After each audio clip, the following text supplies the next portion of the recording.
Good evening, everyone. I'm Riley King, and welcome to the Riley King Newscast right here on the Riley King Network. Let's begin. First up, rain moves out, temperatures are starting to fall. With more on this, let's go to meteorologist Kevin Scribba with a check of your weather.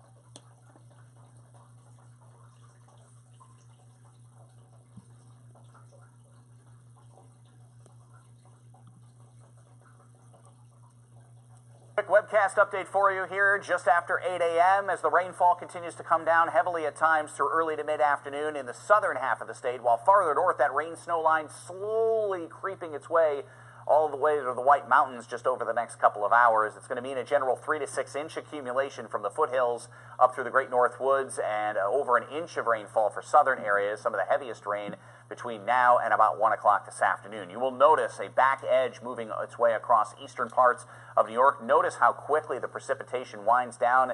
This is going to likely be for the evening commute, but temperatures likely going below freezing later on tonight, especially in the North Country where they have the snow on the ground, so some road refreeze is going to be a possibility.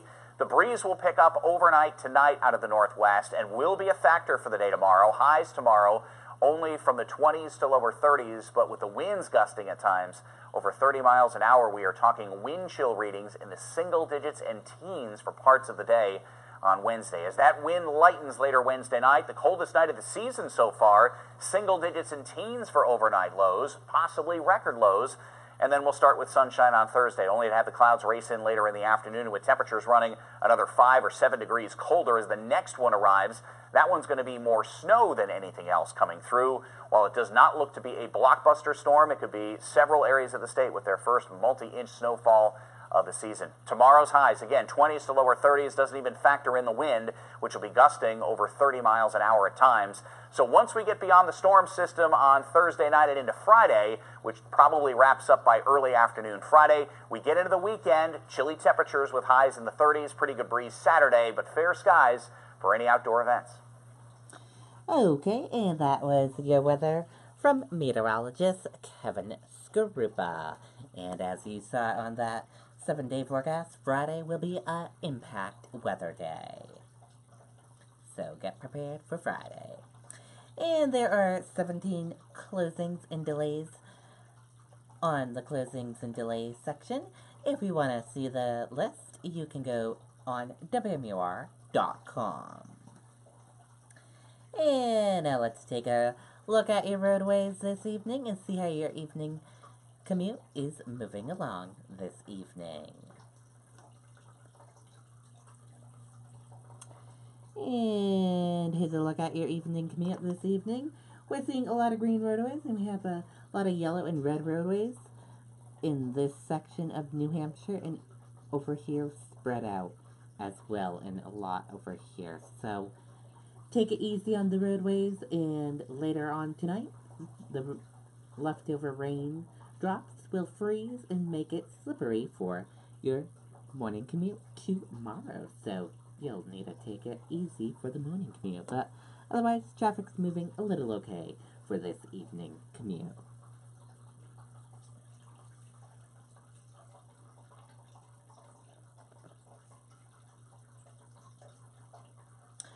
Snow conditions make for slick roads in northern New Hampshire. Crashes reported. Let's take a listen to the video from WMUR News 9, Ray Brewer.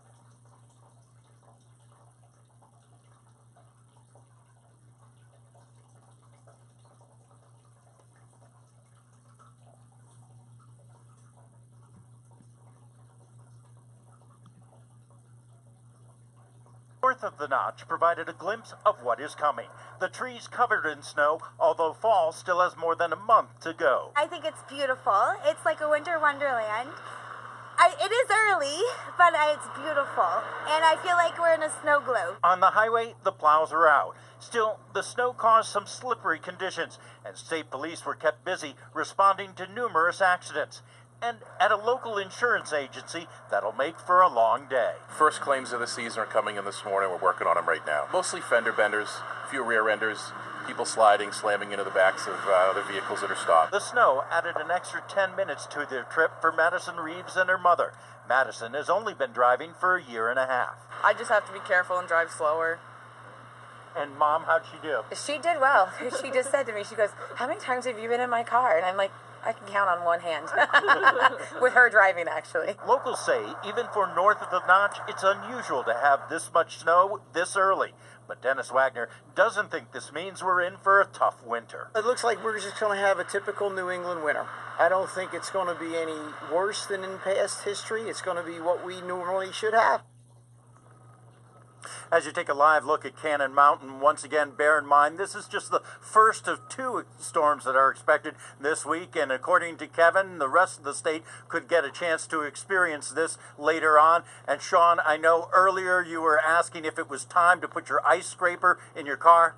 I would say the time is now. Reporting live in Franconia, Ray Brewer, WMUR News 9. Okay, and there you go on that report from WMUR News 9, Ray Brewer. And you heard Ray in that video. Put your snow scrapers in your car. The time is now.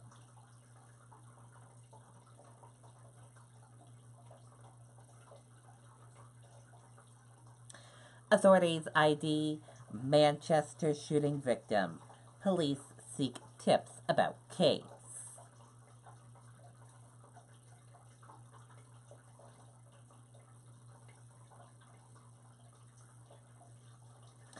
Let's take a listen to the video from WMUR News 9, Sean McDonald.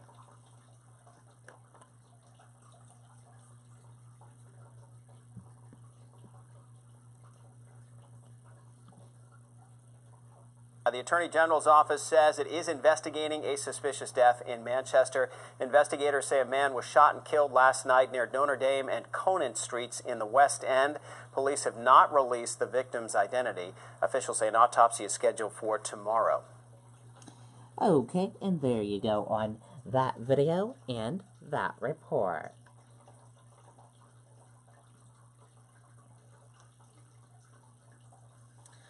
Progressive leaders crushing to challenge Schiffel for Speaker of New Hampshire House.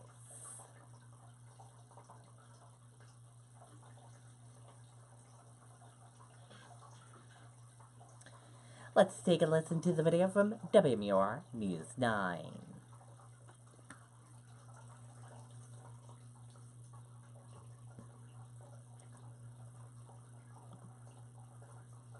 Stopping by the Secretary of State's office this morning, Representative Rennie Cushing of Hampton filed papers to run for Speaker of the House, formalizing a race against Democratic leader Steve Shurtleff that had been anticipated in the wake of a blue wave sweeping Democrats to power at the State House. I think I bring passion, I bring some leadership, but fundamentally I treat everyone with dignity and respect, and I'm inclusive. Cushing has served 7 terms in the House across 3 decades and is known as a progressive champion of causes like repealing the death penalty and legalizing marijuana.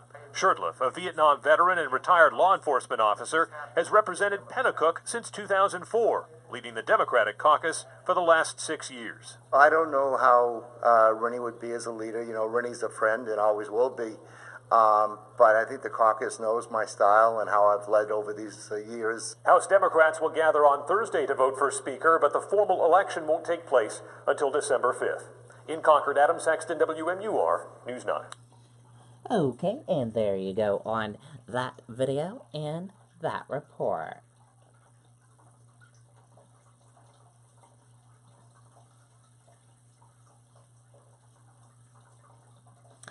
And now let's take a look at your U.S. stock market and see how your U.S. stock market closed for this Tuesday evening.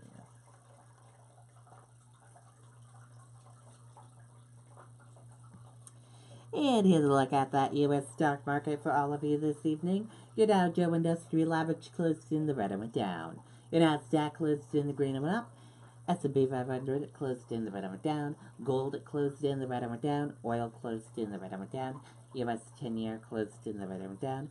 Euro/USD closed in the green and went up. And VIX closed in the red and went down.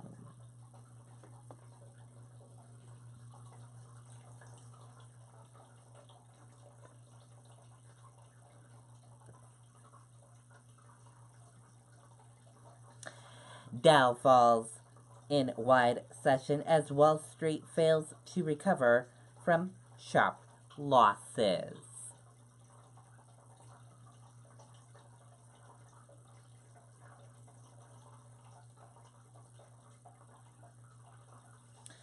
Stocks fell in violet trading on Tuesday, failing to regain their footing after suffering steep losses in the previous session.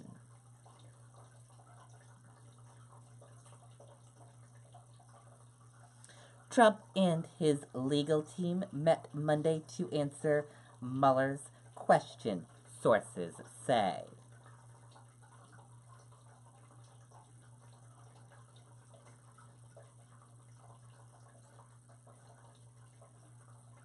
Let's take a listen to the video from ABC News. I feel like for free. Yes, this feels like a test. It's not. Get 6 months free Apple Music on the network you deserve. Switch now and get $300 off our best phones. New development in the Russian investigation. The news broken by our team here at ABC News that President Trump's longtime attorney Michael Cohen has spent multiple hours in multiple sessions with special counsel Robert Mueller's team answering questions about all aspects of President Trump's relationship with Russia. Our Chief Justice Correspondent Pierre Thomas here with the details. Good morning, Pierre. George, good morning. Michael Cohen, once part of President Trump's inner circle, now seems hell-bent on assisting the special counsel's investigation, voluntarily talking to prosecutors, apparently without a plea deal. Michael Cohen, the president's former attorney and fixer, the man who once said he would take a bullet for Trump, I'll do anything to protect Mr. Trump. now a potential threat as a witness for prosecutors. ABC News learning Cohen has been assisting special counsel Robert Mueller. Sources telling ABC News in recent weeks, Cohen sat down for multiple interviews, lasting hours with Mueller's investigators. The focus of the meetings, which have taken place in New York and Washington, allegations of Trump campaign collusion with the Kremlin in connection with the 2016 election, and all aspects of Trump's dealings with Russia, financial or otherwise. Here's how Trump reacted when the FBI raided Cohen's home and businesses last spring. So I just heard that they broke into the office of one of my personal attorneys, good man, and it's a disgraceful situation. It's a total witch hunt. But in recent weeks, the president and his allies have been calling Cohen a disloyal turncoat, basically a rat. He's been lying for years. There's nobody that I know that knows him that hasn't warned me that if his back is up against the wall, he'll lie like crazy, because he's lied all his life. According to sources familiar with the interviews, Mueller's team also asked Cohen questions about whether Trump or any of his associates discussed the possibility of pardoning Cohen. Cohen recently pleaded guilty to campaign finance crimes for paying off women just before the election, telling the court he did it at the direction of Donald Trump. Mueller continues to get key Trump associates to become cooperating witnesses. This new revelation about Cohen coming on the heels of Paul Manafort, Trump's former campaign chairman, pleading guilty to conspiracy charges last week and agreeing to work with the special counsel. George? Okay, KP. Okay, and there you go on that video and that report. And that did it for the Riley King Newscast right here on the Riley King Network. I hope you all have a great rest of your Tuesday night, and I'll see you back here tomorrow for another newscast. And I'll have a news report coming up in a little bit. Good night, everyone. Bye.